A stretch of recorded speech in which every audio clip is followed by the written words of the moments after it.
sneeze on you? Oh, this is such a mess. My name is Melchior. I am what you call a wise man, though I would think a really wise man would know better than to stand in front of a sneezing camel. We wise men might not be as wise as you might think. Oh, what a mess. I tell you, people like me, we do not like messes. I'm a scholar. I believe the word you have for people like me is bookworm. We like things neat and straight and clean. I like my scrolls. I like my instruments. I like my colleagues to study with and to talk about the great things of life. I am what you call a homebody. But one night over 30 years ago, this homebody followed a star to the most amazing somebody. It all began when I was born, naturally enough. Everybody's story begins when you're born, right? But in my particular case, my story begins with the family I was born into. My family is of the Maggiano class. That is the class of people who for hundreds of years have studied the stars to help our rulers understand what is about to happen, what is happening now, so that they can make good decisions. Though usually they didn't make good decisions, they just made selfish decisions. But for me, by being born into this family was a natural fit. When I was only 6 years old, I remember laying on my back on top of my family's house, looking at the stars.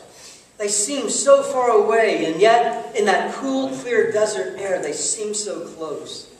Looking at the heavens so huge and so ordered, I realized how small I was.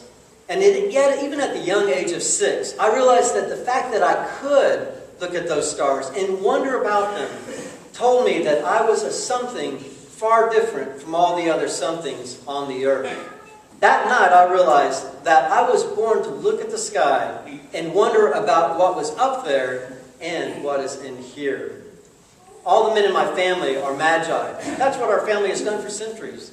We are the second most important people in our land. We advise the kings and the rulers and are considered the scholars of our world. We believe that the stars set our destiny. Our dreams help us understand our present. And through divination, we can figure out the future. But I always wondered if my present is really set by the stars, and if my dreams really are true, and if I might have more to do with my future than some force that has supposedly set my life for me. Looking at the stars night after night, I never got the feeling they're looking back at me. They always seemed so cold and so far away. It was hard to believe that these stars really had anything to do with my life. I had an empty place in my soul that the stars weren't filling up. But then one night, my colleagues and I were studying, making observations and calculations, and we noticed an unusual star. It sort of looked like a star, but there was something different about it. We began looking through the scrolls of other lands and discovered an ancient prophecy that seemed to indicate that a king would be born out of the Jews to the land west of us, and a star was to be its sign. The prophecy said, a star will come out of David, a scepter will rise out of Israel. I know it is a long shot that this little phrase could somehow relate to the thing that we were seeing in the sky, but something in us stirred.